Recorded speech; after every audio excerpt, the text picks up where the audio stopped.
ಎಲ್ರಿಗೂ ನಮಸ್ಕಾರ. Welcome back to C S T channel. ನಮ್ಮ ಜರ್ನಿ ಎಲ್ಲಿಗೆ ಹೋಗ್ತಾ ಇದೆಯಪ್ಪ ಅಂದರೆ ಇವತ್ತು ಟೆಂಪಲ್ಗೆ ಹೋಗ್ತಾ ಇದ್ದೀವಿ. ಅದು ವಿಶೇಷವಾದ ಟೆಂಪಲ್ಲು. ಯಾರಿಗೆ ಆರೋಗ್ಯ ಸರಿ ಇರಲ್ಲ, ತುಂಬ ಆವಾಗವಾಗ ತುಂಬ ಹುಷಾರು ತಪ್ತಾ ಇರ್ತೀರ, ಮತ್ತು ಏನಾದರೂ ಆಪ್ರೇಷನ್ ಮಾಡಿಸ್ಕೋಬೇಕು ಅಂತ ಇರೋರು ಎಲ್ಲರೂ ಸಹ ಆರೋಗ್ಯದ ಸಮಸ್ಯೆ ಜಾಸ್ತಿ ಇದೆ ಅನ್ನೋರು ತಪ್ಪದೆ ಈ ಟೆಂಪಲ್ಗೆ ಬಂದೋದ್ರೆ ಖಂಡಿತವಾಗ್ಲೂ ಹುಷಾರಾಗೋದು ಗ್ಯಾರಂಟಿ. ನಮಗೆ ಈ ಟೆಂಪಲ್ ಬಗ್ಗೆನೇ ಗೊತ್ತಿರಲಿಲ್ಲ. ನಾವು ಸುಮ್ಮನೆ ಆ ಪ್ಲೇಸಿಗೆ ಹೋಗಿಲ್ವಲ್ಲ, ನಾವು ಹೋಗ್ಬಿಟ್ಟು ಬರೋಣ ಅಂದ್ಕೊಂಡು ಹೋಗ್ತಾ ಇರೋದು. ಆದರೆ ಅಲ್ಲಿಗೆ ಹೋಗಿದ ಮೇಲೇ ಗೊತ್ತಾಗಿದ್ದು ನಮಗೆ ಇಷ್ಟು ಸುಂದರವಾದ ಸ್ಥಳನ ನಾವು ಇಷ್ಟು ದಿನ ಮಿಸ್ ಮಾಡ್ಕೊಂಡ್ವಲ್ಲ ಅಂತ. ಅಷ್ಟು ನೀಟಾಗಿದೆ, ಮತ್ತು ಪೂಜೆ ಅಂತೂ ತುಂಬ ಚೆನ್ನಾಗಿ ಮಾಡಿಕೊಡ್ತಾರೆ. ಮತ್ತು ಆರೋಗ್ಯದ ಸಮಸ್ಯೆ ಇದ್ದರೆ ಹೋಮ ಎಲ್ಲ ಮಾಡಿಸ್ಬೋದು. ಮೃತ್ಯುಂಜಯ ಹೋಮ ಇರುತ್ತೆ. ಮೃತ್ಯುಂಜಯ ಹೋಮ ಅಂದ್ರೇ ಗೊತ್ತಾಗುತ್ತೆ ನಿಮಗೆ, ಮೃತ್ಯುಂಜಯ ಟೆಂಪಲ್, ಈಶ್ವರನ ಟೆಂಪಲ್ಲು. ಬನ್ನಿ ನಮ್ಮ ಶಿವಪ್ಪನ ನೋಡಿಕೊಂಡು ಬರೋಣ. ನಾವು ವಿರಾಜಪೇಟೆ ತಾಲೂಕಿನಲ್ಲಿರುವಂಥ ಕೊಡಗು ಕೂರ್ಗ್ ಬ್ಯಾಡಗೇರಿ ಗ್ರಾಮಕ್ಕೆ ಸೇರಿರೋವಂಥ ಮೃತ್ಯುಂಜಯ ಟೆಂಪಲ್ಲು. ಆ ಪ್ಲೇಸಿಗೆ ಹೋಗ್ಬಿಟ್ಟು ಬರೋಣ ಅಂತ ಹೋಗ್ತಿದ್ವಿ. ಏಕೆಂದರೆ ಬಾಡಗರ ಕೇರಿ, ಈ ಪ್ಲೇಸ್ ಇದು ಬಾಡಗರ ಕೇರಿ ಹಳ್ಳಿಗೆ ಸೇರಿರುವಂಥ ಟೆಂಪಲ್ ಇದು. ಇವತ್ತು ವಿಶೇಷ ಏನಂದರೆ ನನ್ನ ಮಗಳ ಬರ್ತ್ಡೇ ದಿನ ನಾವು ಈ ಟೆಂಪಲ್ಗೆ ಹೋಗಿದ್ದು. ಆದರೆ ವಿಡಿಯೋ ಮಾತ್ರ ಲೇಟಾಗಿ ಅಪ್ಲೋಡ್ ಮಾಡಿದ್ದೀನಿ. ನನ್ನ ಮಗಳು ಬರ್ತ್ಡೇ ಆಗಿರೋದ್ರಿಂದ ಫಸ್ಟ್ ಟೈಮ್ ನಾವು ಈ ದೇವಸ್ಥಾನಕ್ಕೆ ಹೋಗೋಣ ಅಂತಲೇ ಹೋಗಿದ್ದು. ಆದರೆ ಅಲ್ಲಿ ಪೂಜೆ ಯಾವ ರೀತಿ ಮಾಡಿಸ್ಬೇಕು, ಹೋಮ ಇರುತ್ತೆ ಅನ್ನೋದೇ ನಮಗೆ ಗೊತ್ತಿರಲಿಲ್ಲ. ಅಲ್ಲಿಗೆ ಹೋಗಿ ನಾವು ಸುಮ್ಮನೆ ಒಳಗಡೆ ಟೆಂಪಲ್ಗೆ ವಿಸಿಟ್ ಕೊಟ್ವಿ. ಎಲ್ಲರೂ ಟಿಕೆಟ್ ತೊಗೊಳ್ತಾ ಇದ್ದರು. ನಮಗೆ ಗೊತ್ತಿಲ್ಲ ಯಾಕೆ ಈ ರೀತಿ ಟಿಕೆಟ್ ಎಲ್ಲ ತೊಗೊಳ್ತಾ ಇದ್ದಾರೆ ಅಂತ.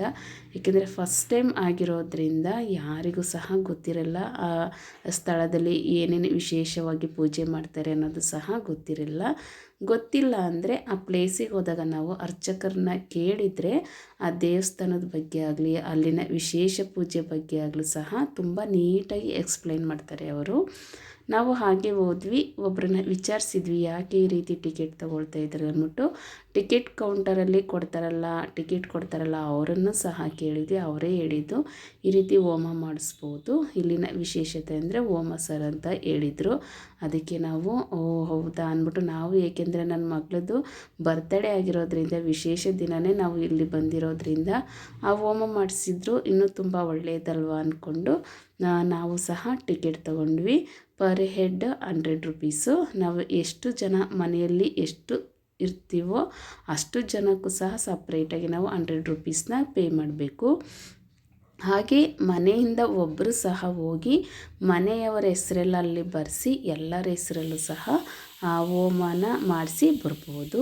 ಏಕೆಂದರೆ ತುಂಬ ಹುಷಾರಿಲ್ಲ ಅನ್ನೋರು ಅವಾಗವಾಗ ಹುಷಾರು ತಪ್ತಾ ಇರ್ತಾರೆ, ಮತ್ತು ಸರ್ಜರಿ ಆಗಬೇಕು, ಆಪ್ರೇಷನ್ ಆಗಬೇಕು ಅಂತ ಅವಾಗವಾಗ ಮಾಡಿಸ್ಕೊಳ್ತಾ ಇರ್ತಾರೆ.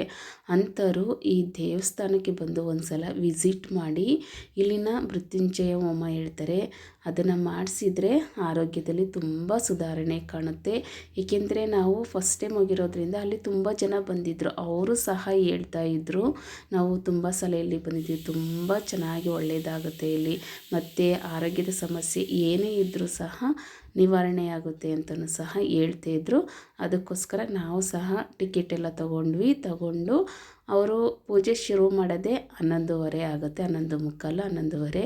ನಾವು ಎಷ್ಟೇ ಬೇಗ ಹೋದ್ರೂ ಸಹ ನಾವು ಅಲ್ಲಿವರೆಗೆ ವೆಯ್ಟ್ ಮಾಡಲೇಬೇಕು. ನಾವು ನಮ್ಮ ಅಣ್ಣ ಮತ್ತು ನಮ್ಮ ಹಸ್ಬೆಂಡು ನನ್ನ ಮಗಳು ಇಷ್ಟು ಜನ ಹೋಗಿದ್ವಿ. ಅಲ್ಲಿ ಹೋಗಿ ದೇವರ ದರ್ಶನ ಮಾಡ್ಕೊಂಡ್ವಿ. ಫಸ್ಟು ಬೆಳಗ್ಗೆನೇ ಅಭಿಷೇಕ ಎಲ್ಲ ನಡೆದಿತ್ತು ನಾವು ಹೋಗೋ ಅಷ್ಟರಲ್ಲಿ. ನಂತರ ಹೋಮಕ್ಕೆ 11:30 ಗಂಟೆ ವೆಯ್ಟ್ ಮಾಡಬೇಕು ಅಂತ ಹೇಳಿದರು.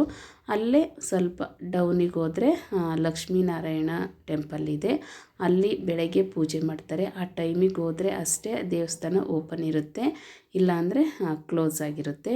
ನಾವು ಇಲ್ಲಿ ಟೆಂಪಲ್ಲೆಲ್ಲ ನೋಡಿಕೊಂಡು ನಾವು ಹೋಗೋಷ್ಟರಲ್ಲಿ ಟೆಂಪಲ್ಲು ಮಹಾಮಂಗಳಾರತಿ ಎಲ್ಲ ಆಗಿ ವಿಷ್ಣುದೇವ ಟೆಂಪಲ್ಲು ಕ್ಲೋಸ್ ಆಗಿತ್ತು. ಏಕೆಂದರೆ ನಮಗೆ ಗೊತ್ತಿರಲಿಲ್ಲ ಕ್ಲೋಸ್ ಆಗಿರುತ್ತೆ ಅನ್ನೋದು ನಮಗೆ ಗೊತ್ತಿರಲಿಲ್ಲ. ಓಪನ್ ಇರುತ್ತೇನೋ ಅಂತ ಹೋದ್ವಿ.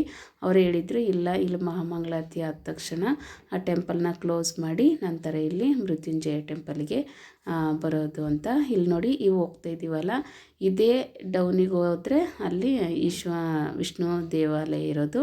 ಇದೇ ಚಿಕ್ಕದಾಗಿದೆ, ಮಾತ್ರ ತುಂಬ ನೀಟಾಗಿದೆ ಪ್ಲೇಸು. ಆದರೆ ಕೊಡಗು ಸೈಡ್ ಹೋದ್ರಂತೂ ತುಂಬ ಖುಷಿ ಅಲ್ವಾ.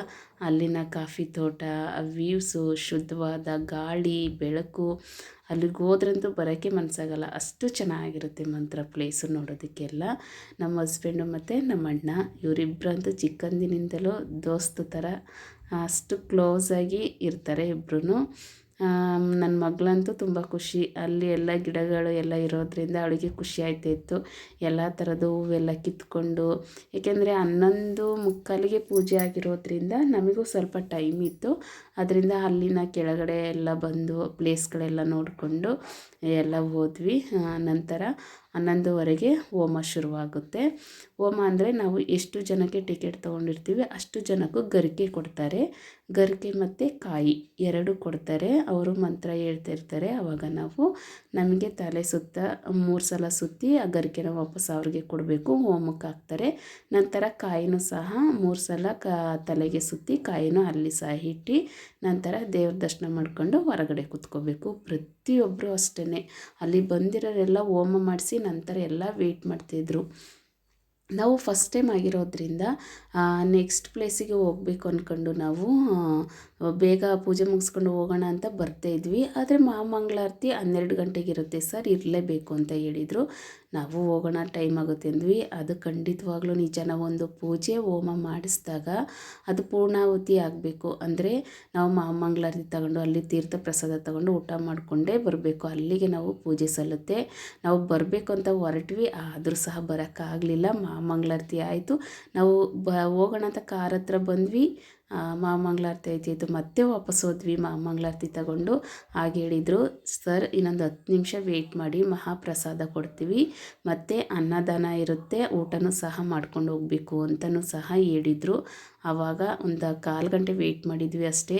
ಎಷ್ಟು ನೀಟಾಗಿ ಮಹಾಮಂಗಳಾರತಿ ಆಗಲಿ ಆ ಪ್ರಸಾದ ಆಗಲಿ ತುಂಬ ಕ್ಯೂ ಥರ ನಿಂತ್ಕೊಳ್ಳೋದಿಲ್ಲ, ಎಲ್ರಿಗೂ ಸರಿ ಸಮಾನವಾಗಿ ಕೊಡ್ತಾರೆ. ಮತ್ತು ಊಟ ಅಂತೂ ಹೇಳೋ ಹಾಗಿಲ್ಲ, ಅಷ್ಟು ಚೆನ್ನಾಗಿತ್ತು ಊಟ ಮತ್ತು ಪ್ರಸಾದ. ಎಲ್ಲ ಊಟ ಮಾಡಿಕೊಂಡು ದೇವ್ರ ದರ್ಶನ ಅಂತೂ ತುಂಬ ಚೆನ್ನಾಗಾಯಿತು.